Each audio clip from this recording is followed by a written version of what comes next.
Welcome to the Table Leadership Podcast, where everyone is invited to pull up a seat, and all leaders have a voice to contribute to the conversation. We're glad you could join us today. And now, your host, Cyon Edgerton.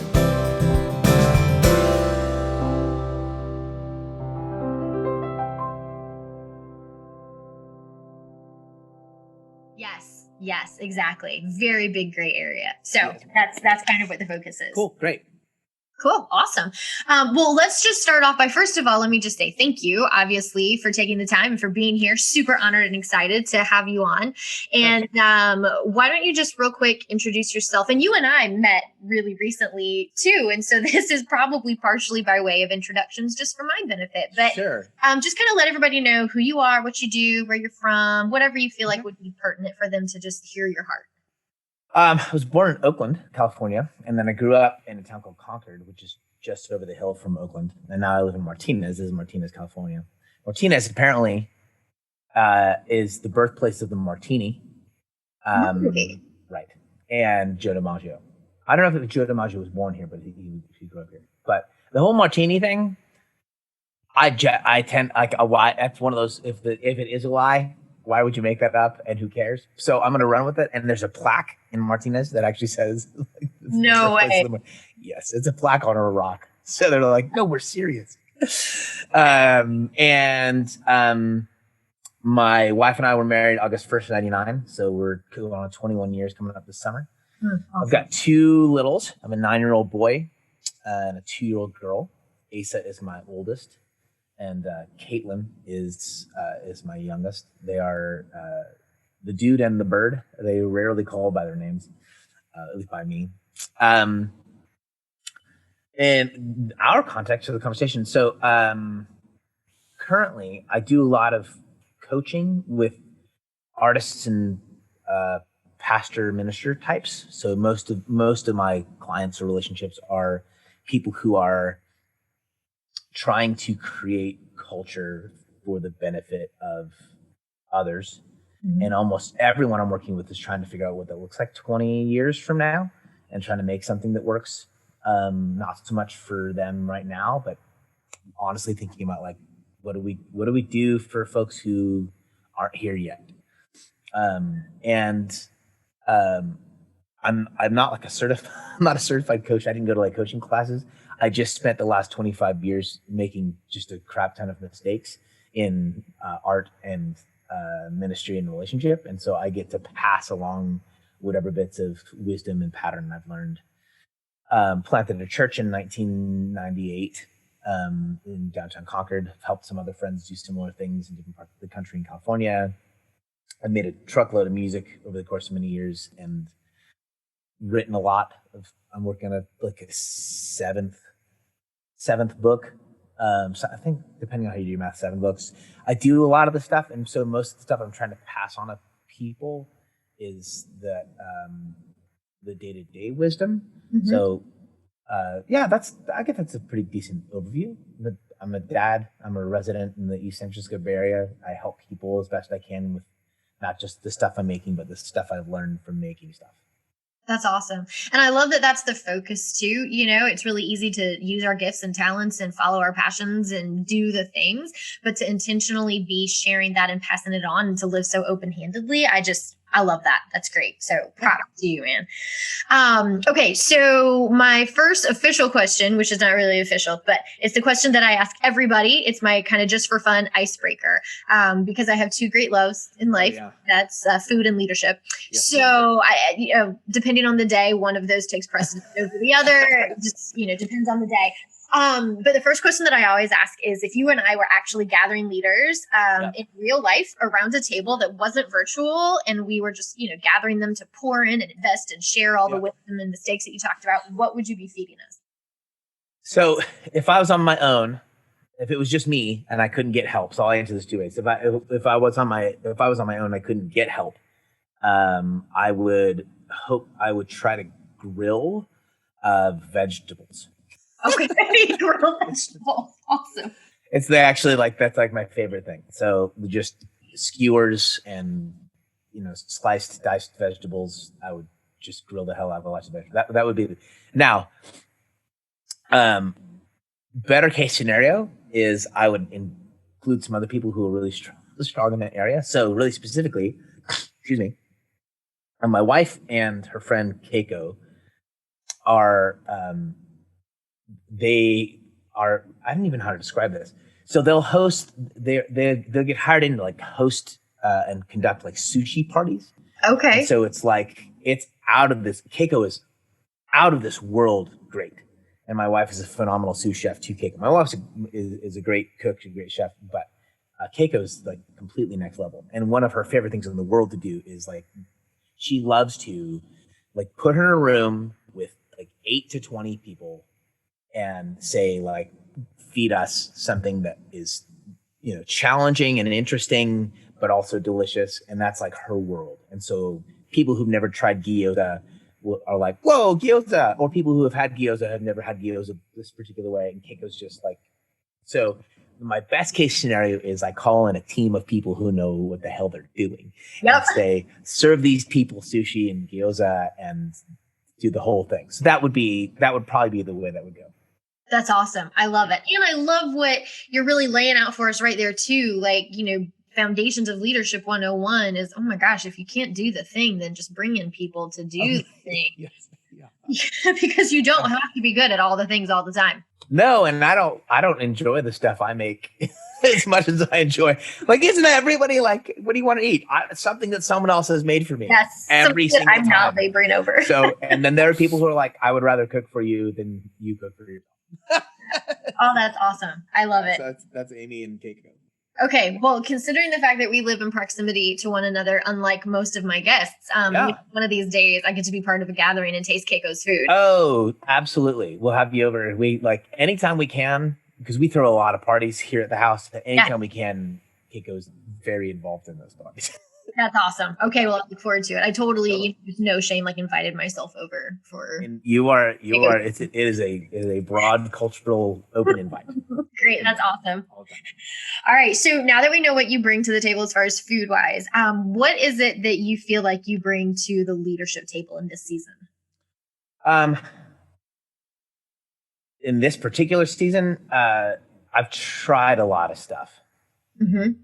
Like I've done a bunch of different stuff. Okay. And I've had, well, how do I do this? Yeah. Okay. I've tried a lot of stuff which means like I bring around, I bring 25 years of trying. Mm-hmm. And so like there are some successes and some failures, and I don't necessarily bring the successes and failures as such. What I bring is, when I got started, can I tell a story? Is that okay? Yes. When I got started, I had a friend who's still a friend, which is great. It's awesome to be able to say that. I had this friend. We're still friends. So cool. It doesn't always work out that way. So Frank Tate was and is a friend and a mentor.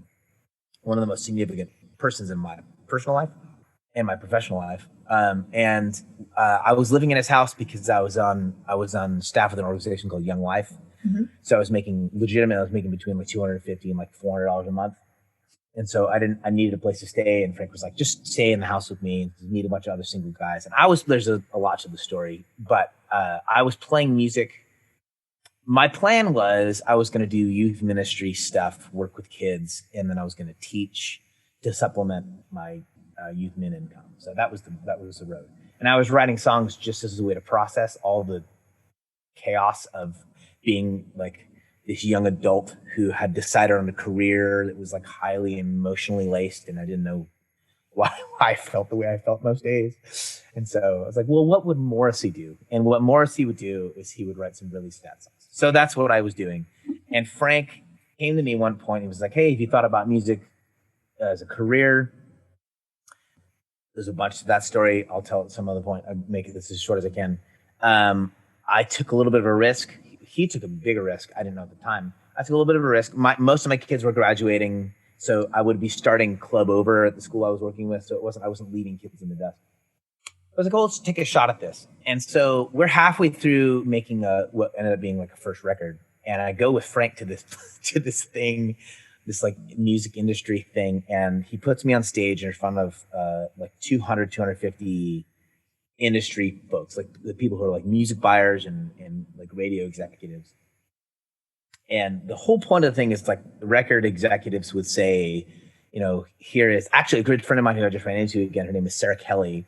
She's got Grammys. So it's like Sarah Kelly is there. And so her, record label exec gets up and she's going to kill it. She's phenomenal. And he's like, this is Sarah Kelly. She's going to perform. You're going to love it. She's the best thing since sliced bread.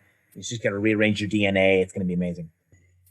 And that's everyone, right? So like I'm my fifth or sixth in the morning, and Frank gets up and goes, so with me is Justin McRoberts, and I'll be honest, he's not that great.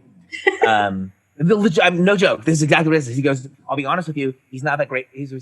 I'll be honest with you, he's not that great right now. And the room I'm holding a guitar standing behind him, and the room kind of has this like, this is not a good sales pitch. And he says, but I'm going to bet on two things. One, I'm going to bet that the majority of artists you see this morning probably won't be making music 3 to 5 years from now because it's really hard. But I think Justin will be making art 15 years from now, and I'm making a long-term investment because I think that music will be really good. Mm. I didn't hear that all the way at the time because I was mostly hearing the echo of how much I suck in front of all these people. But what that did for me was it set this tone that it's not like today doesn't matter, but Frank set this tone for me that it was about who I was becoming as a person and as an artist, which rearranged the way I understood it kind of reoriented my metric for like, what the hell do you even mean by success? Like it's not even just it's all for tomorrow per se, but this notion of becoming that like it does matter. Like what you look like, what the culture around you looks like 15, 20 years from now, if you stick with this thing. And maybe more so than anything else, that's kind of what I bring to the table. Like the set of urgencies, the set of urgencies and the general sense of urgency in this cultural moment. I get up to a certain point. I mean, I'm a straight white Christian male. So like, I don't live in a point in which, I don't wake up every day with the kinds of pressures on me and limitations on me that Black women do. Yeah.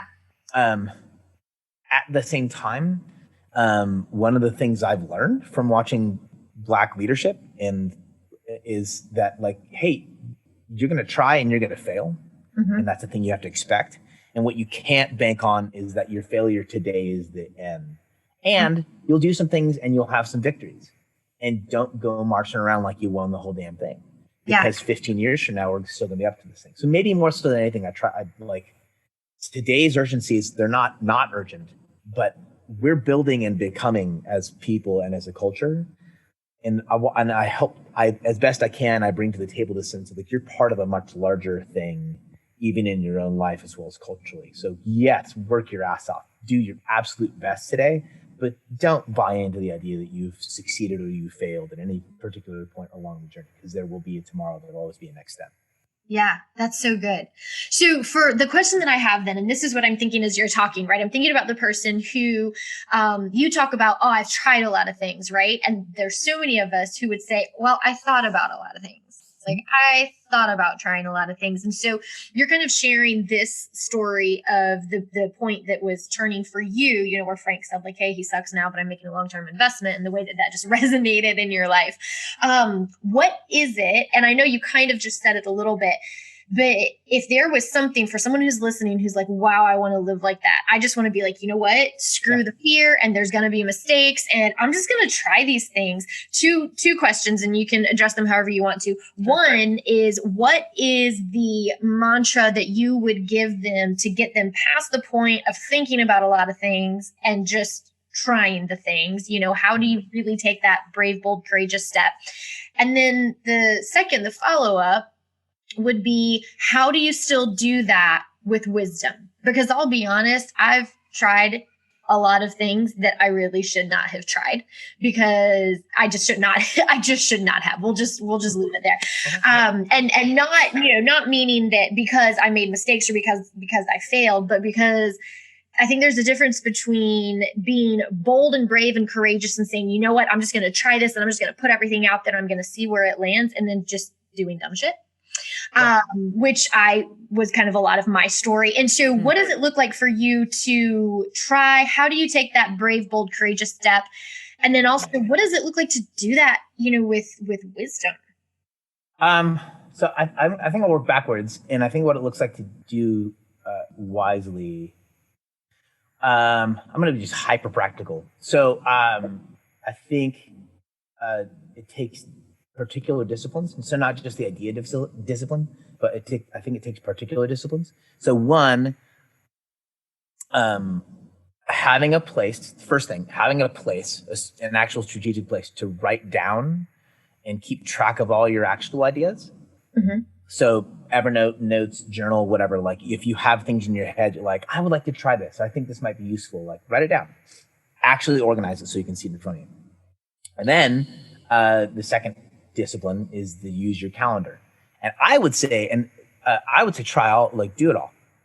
Put it on the calendar. Like this is going to be a season. Like, hey, so I want to do this thing. I want to gather people at my house to do, we're going to watch 30 Rock and talk about, what it has to do with leadership in life. Like I had this random idea, like, okay, cool. So we're going to try that. Put that on the calendar. And then you have these other, like put that on the calendar and actually like put that in a place where you're going to do it. Because part of what ends up happening, and I'm going to, like I said, hyper practical. Part of what ends up happening is we have these ideas.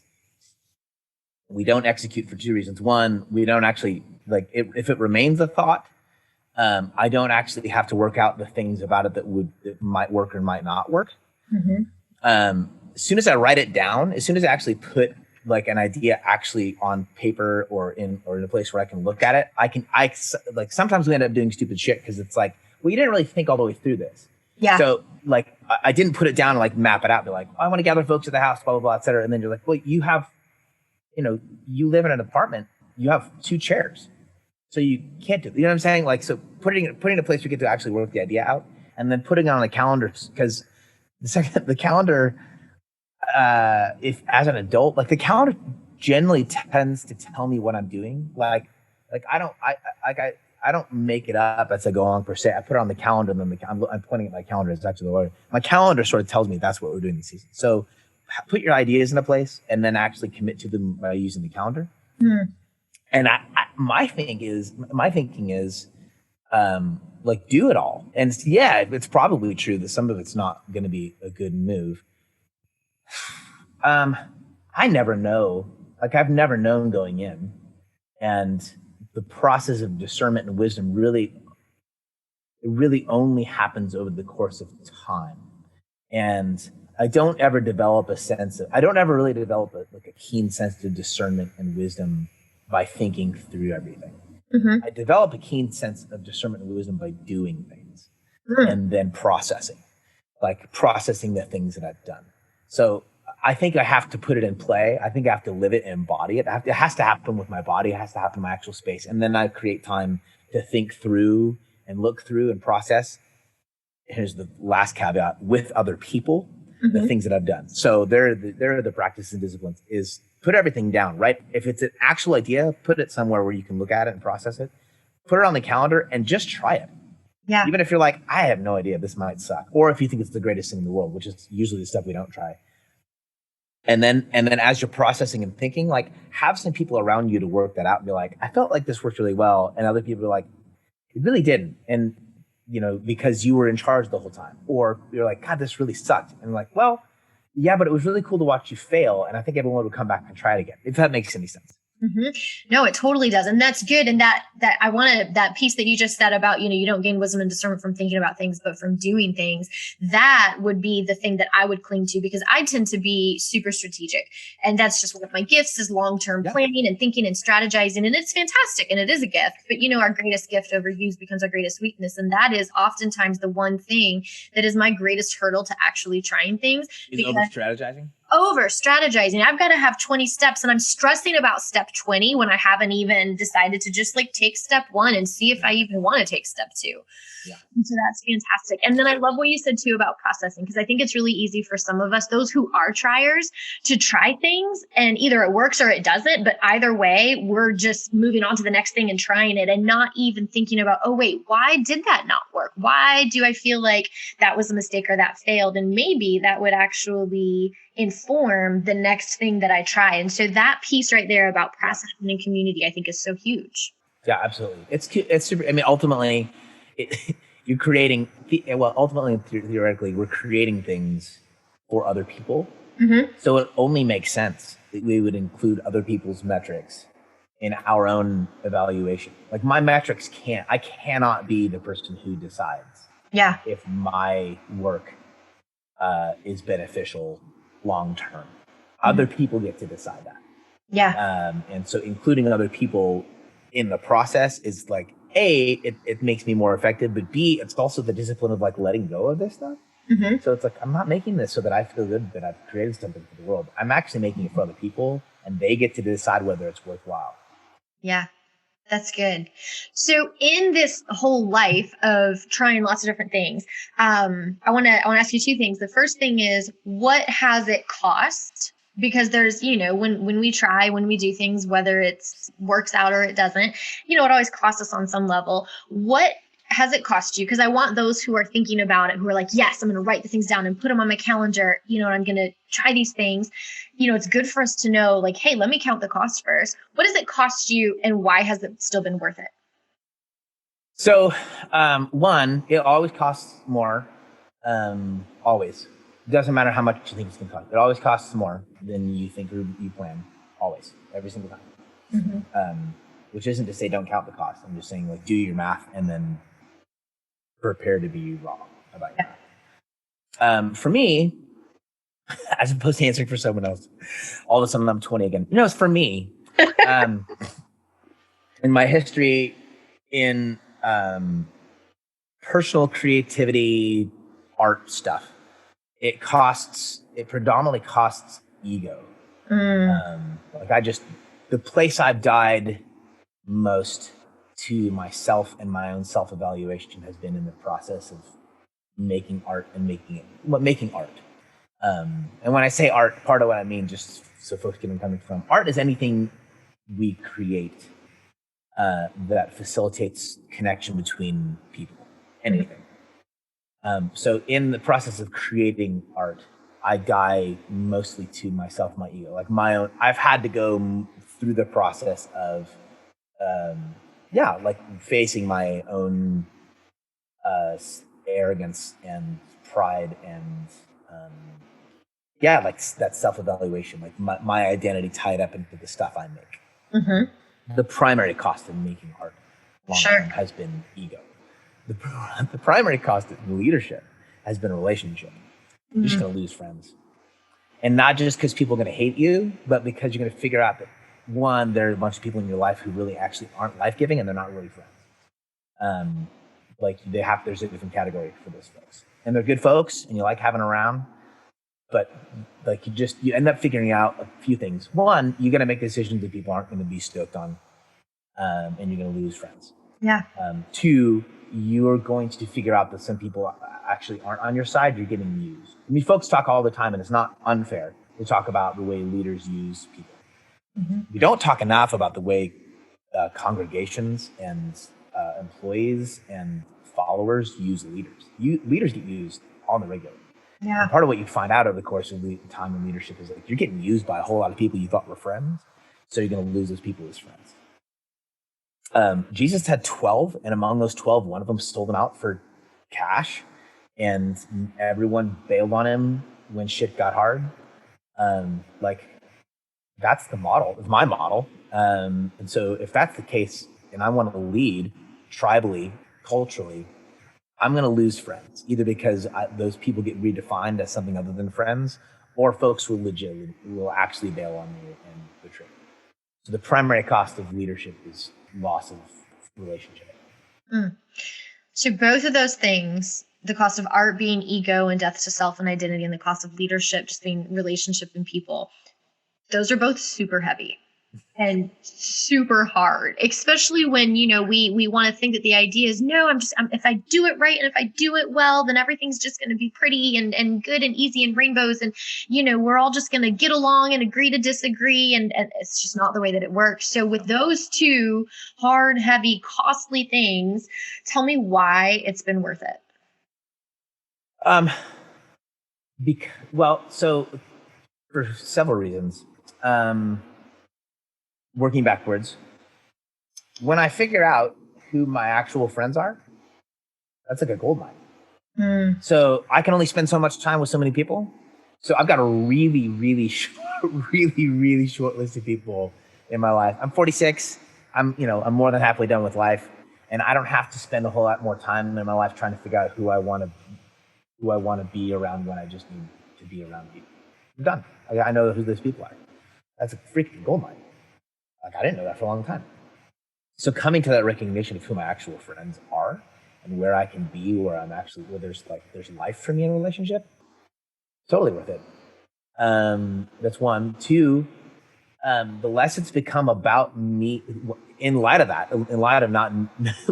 like having friends who are friends, and then like leaning back into the work of leadership and culture making. It's not about me anymore, and because it's not about me anymore, other folks can sense that, and so the stuff that I do, the places in which I lead, is like there's more benefit, there's more depth and richness for other folks, and I can see that. And because it's not about me, I get to actually just enjoy the fact that other people's lives are more enriched and deeper and broader and wiser because of some things that I've done or said. It's totally worth it.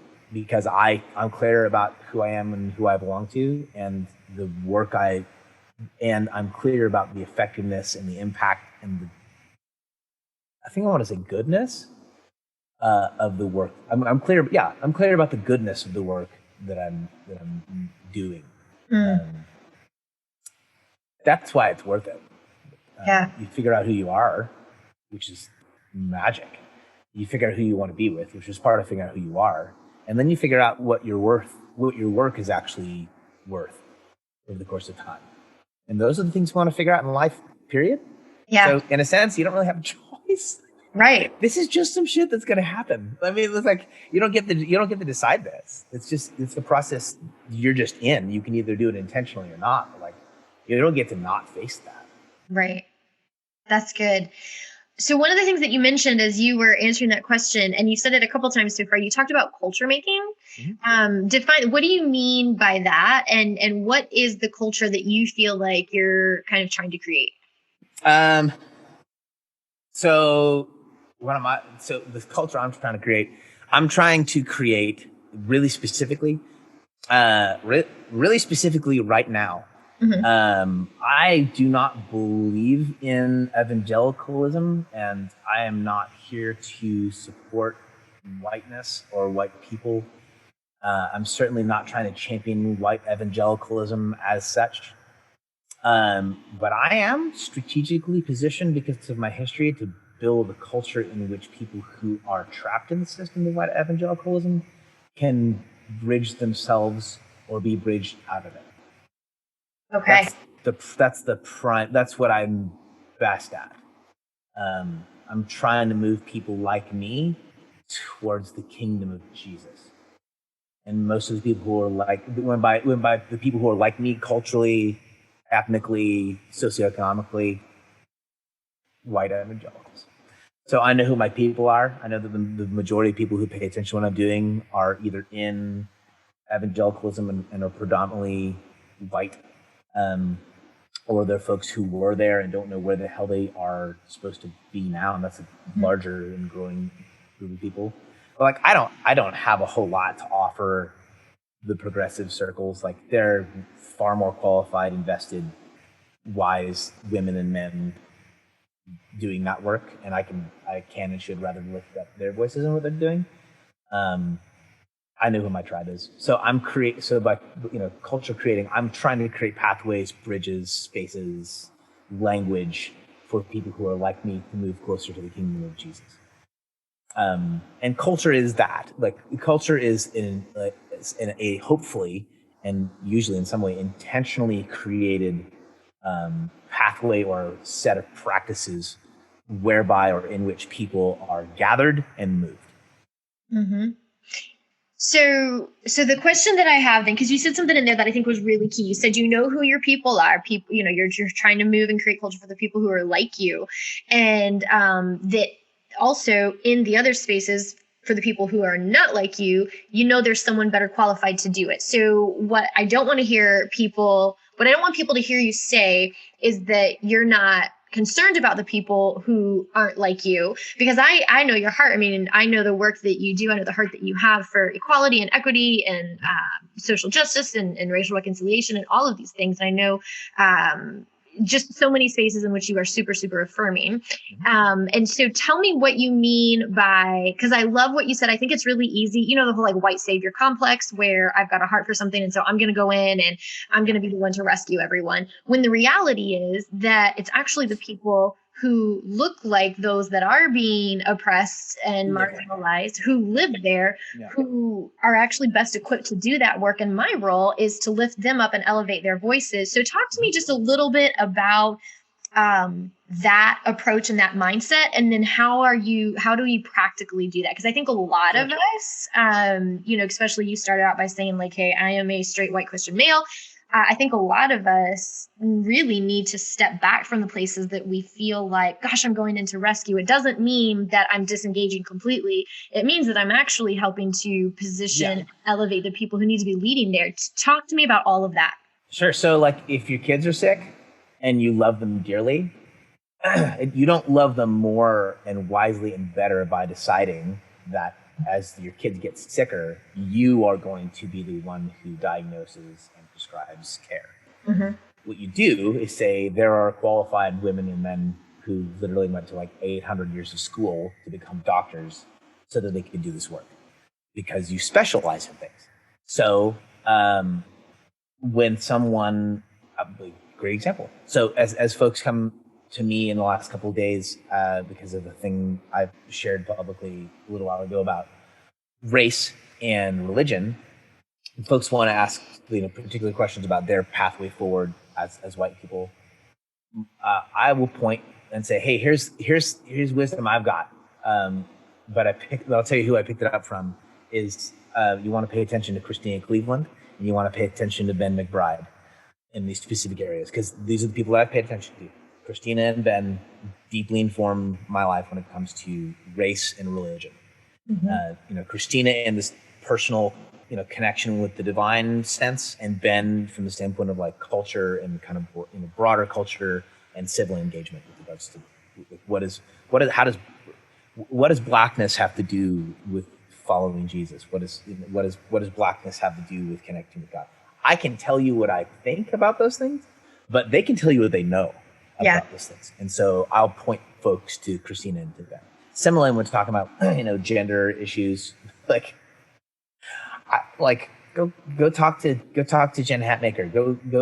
Go have a conversation with anyways, any number of people. I won't make a big fat list here because I don't know who you people pay attention to. But if I'm going to love people well in specialized areas, I should point at specialists. And I have not, and I could not have specialized in blackness. I don't have the option of specializing in blackness. I don't have the option of specializing in queerness. I can point to people who do because that's where they live. Yeah. And so I think the important thing that you're doing there, because oftentimes I think it can become really black and white.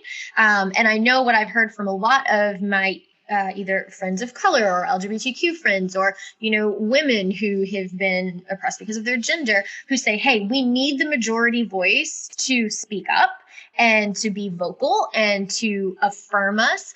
But I love kind of the blend that you're bringing, because I think it's really easy in our speaking up and our vocalizing to say, ooh, okay, I'm going to carry the mantle of solving this and fixing this and being the savior of this issue. Right. And then it's also really easy when we hear, oh, wait, I'm not the one who's actually best equipped to do something. I'm not the specialist here. Well, then therefore I don't bear any responsibility. And I think there's this balance of like, we do bear the burden, the majority culture, whether we're talking about sexuality or gender or race or whatever, we the majority culture bear the burden of vocalizing, but then also directing to the specialists. And I love the way that it seems you've really found the blend of those two things. Yeah.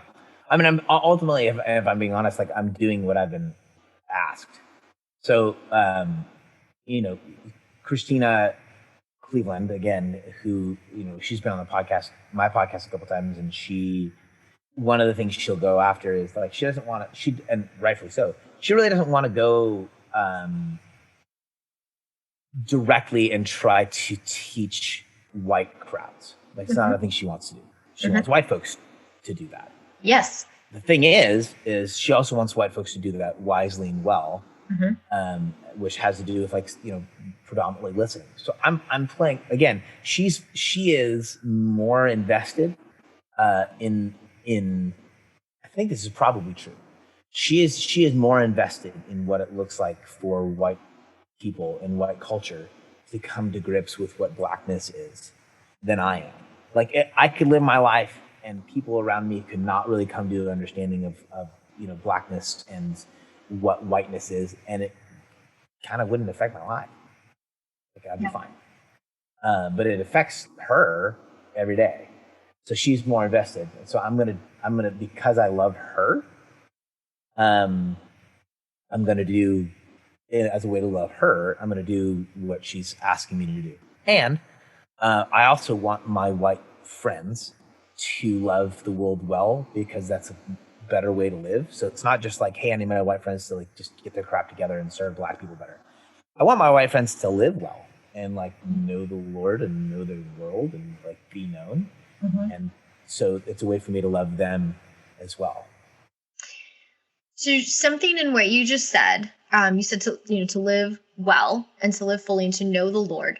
I think oftentimes majority culture, and by that, I mean middle class, straight white Christian culture. I think we live under the illusion of fullness and under the illusion that we have a full understanding of who Jesus is, and we have a full understanding of love. Yet we're also marginalizing and systemically silencing and oppressing so many voices. And so I think we experience a fraction of who Jesus is and a fraction of what love really is and a fraction of living well, but we're not experiencing fullness because there's so many spaces where we've said, oh, no, that's not okay. You're not okay. You don't belong. We're in and you're out. Talk to me about what we miss out on by not fully loving well our brothers and sisters of color, the women in our communities, the folk in our communities. I think it gets hyper specific. So what I can say, and I'm sorry, I still have this cold. I think so I've got things happening. No, you're good. I think it gets really. This is going to be one of those terrible podcast answers. It's like, it really depends on the social wire. But it's something along those lines. So what I can say broadly about my own path is that my life is far more complex and difficult because I have an emotional attachment to LGBTQ friends. Weirder and harder. And in that, I discovered that like I like the work, and like I'm designed to work. And some of this comes around to, and this is probably, I don't know if you'll strike this or not, but like some of this really does come around to a theology of work that what we understand about fullness usually comes from this weird sort of latent theological conclusion, sociological conclusion that leisure is the goal, that somehow that fullness of life has to do with leisure, and I think that's horseshit. I think the fullness of life looks more like a solid, a really healthy relationship between work and rest, and the work of life gets more complex and more difficult if I'm emotionally, socially, financially, spiritually in league with and locked arms with people who will not like me. So I think we miss out on the work more so than anything else. It's more work to be a Black woman in America than it will ever be to be me. Yeah. And I miss out on the depth and joy of that work. And that's not to minimize that. It's like, but if you like, I mean, which you do, like, there's a joy in the work and there's a joy in the work and the struggle in Black circles that like white culture just misses out on. Like, there are victories that get to be celebrated if you are in the Black struggle, that like if you're not like, I'll never fully experience that, but like I'd love to get a piece of that if there's any way for me to get in the door. Mm-hmm. So we miss on that. Like, the victories, my victories are my victories in my own personal space, and that's great. But the victories we get to share with other people are part of how our lives are enriched. And if we're not tied up with people who are not like us, our lives are our lives and our joys are depleted, or at least we miss out on the joy of the work. And we miss out on the joy of the work. I think that's probably what I'm trying to say. Yes, that was so good. I'm sitting here the whole time just trying to be quiet, but I really just want to just scream like, yes, oh my gosh, like Justin gets it. Justin gets it. That's fantastic. And I think what you said that's huge. The piece about we miss out on the joy of the work and the victory and the celebration when we get to lock arms with other people, which is not easy work. And it's obviously, not easy to do. You've talked about death to self and ego and, losing relationships and being, linking arms with brothers and sisters who are very, very different from us in so many ways. And yet that's where the fullness comes from. And obviously I'm sure that comes with a lot of grief and a lot of heartbreak and a lot of ridicule and a lot of rejection from those who don't see eye to eye with you. So the last thing, just kind of practically, that I would ask you to speak to is, what is it that you have come to know? What do you know about Jesus? What is kind of the solid foundation that allows you to continue to wake up every day and say, this is really hard work. This requires sacrifice. This is exhausting. Sometimes it's really frustrating. But I know that this is right. And I know that this is good work. So and I know you talked about that identity piece, like coming to know who you are. And I think at the heart of that is like really knowing who Jesus is. And so what is it that you know that allows you to do this every day that you can share with us? I think about the moment. I think about the moment.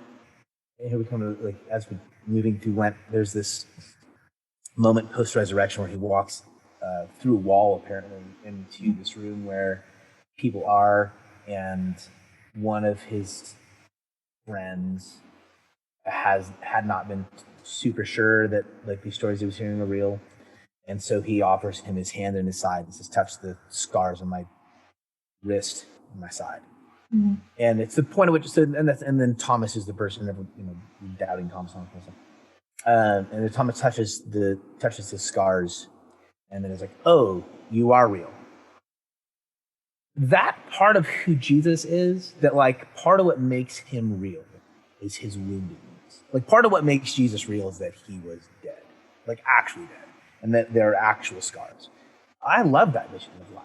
Like, and I see it in him, that like in this moment of, like, if there's ever been a victory, like the victory over death, he's like, and evidence of who he is in his position of victory and power is that he's scarred. Shit. Like, yeah, please. Like, it gives context to when we talk about, earlier talking about like what it costs you to live the life. Like, it gives like, it's not just worth it because someday I won't. Like, someday, like, I won't carry these wounds with me, or someday, like, it'll all be worth it because all these scars will add up to something. And it's no, like, there's context for these. Like, this becomes part of who I am. Part of my glorified existence are the scars I'm carrying from the shit I go through, doing the stuff I'm doing. Like, Is there a deeper, richer, for me, is there a deeper, richer theological, psychological, like, landing place? No. That's the one for me.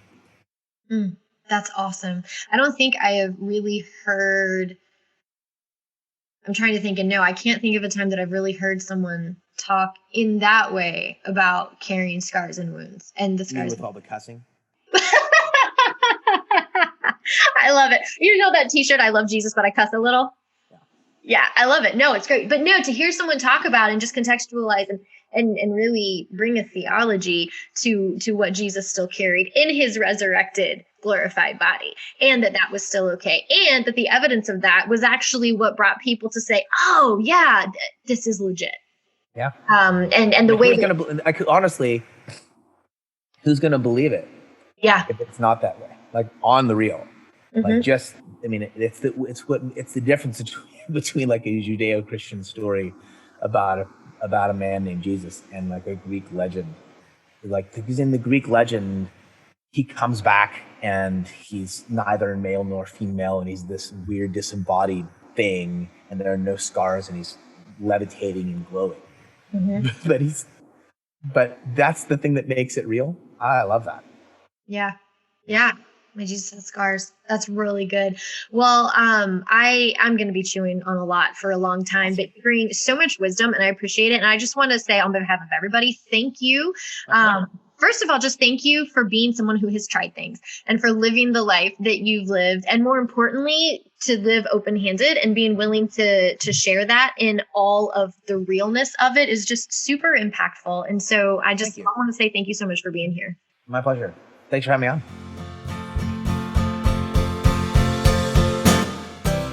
Thanks for listening to the Table Leadership Podcast. Be sure to check out the show notes for links to the resources that were discussed at the table today and to connect with today's guest. Remember to subscribe to the Table Podcast and follow along on social media at The Table Leadership. Visit thetableleadership.com to learn more about current courses and coaching opportunities. And finally, you can connect with me, your host, at CionEdgerton.com or on social media at CionEdgerton. I look forward to the next time that you pull up a seat at the table.